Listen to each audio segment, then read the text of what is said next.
it's time for us to withdraw some our combat troops out of Iraq, deploy them here in Afghanistan, and I think we have to seize that opportunity. Now's the time for us to do it. The United States has to take a regional approach to the problem. Just as we can't be myopic and focus only on Iraq, we also can't think that we can solve the security problems here in Afghanistan without engaging the Pakistan government. There are terrorists holed up in those mountains who murdered 3,000 Americans. If we have actionable intelligence about high-value terrorist targets and President Musharraf will not act, we will. The verbal reaction was swift. Pakistan, being a sovereign country, will never allow any other country to send troops to its territory for any purpose. To another part of the world now, as US commanders in Afghanistan have admitted launching attacks across the border into Pakistan without having the permission of the government there to do it. On Saturday, coalition troops hit Taliban positions in Pakistan. They killed more than a dozen militants. Well, the coalition has now performed something of a U-turn by admitting that Pakistan's permission for the attacks hadn't been received at all. The fragile relationship between the US and Pakistan may have suffered another blow. Pakistan's military has strongly condemned a US airstrike that killed 11 Pakistani soldiers on the border between their country and Afghanistan. Pakistan Army soldiers were there on duty in Moment Agency when US personnel surrounded them and the tribe. They started firing on them and on us. So the Moment tribe and the Pakistan soldiers fought back. The US forces ran away. Then suddenly aircraft came and started bombing. That's why so many people were killed or injured.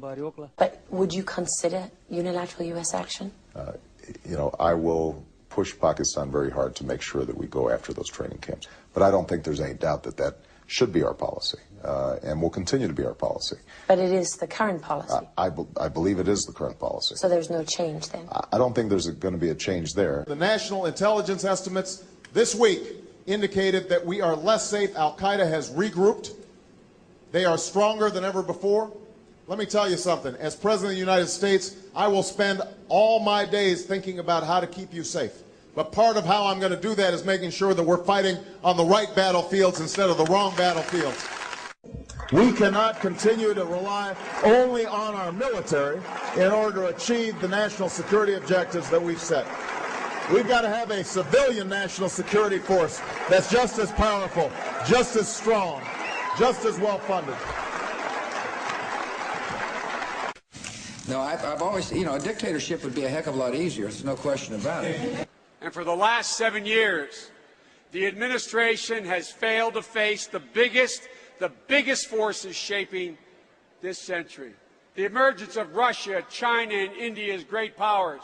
The spread of lethal weapons. We've once again seen the consequences of the neglect, of this neglect, with Russia challenging the very freedom of the new democratic country of Georgia. Barack and I will end that neglect. We will hold Russia accountable for its actions. How do you use force? How do you justify it? How do you mobilize others to support you? How do you isolate your opponents? Those are also elements of power. We waged a variety of conflicts against the Soviet Union, but we always strove to maximize the number of supporters in order to isolate the opponent.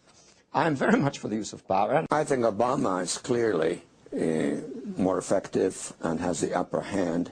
He has a sense of what is historically relevant and what is needed from the United States in relationship to the world.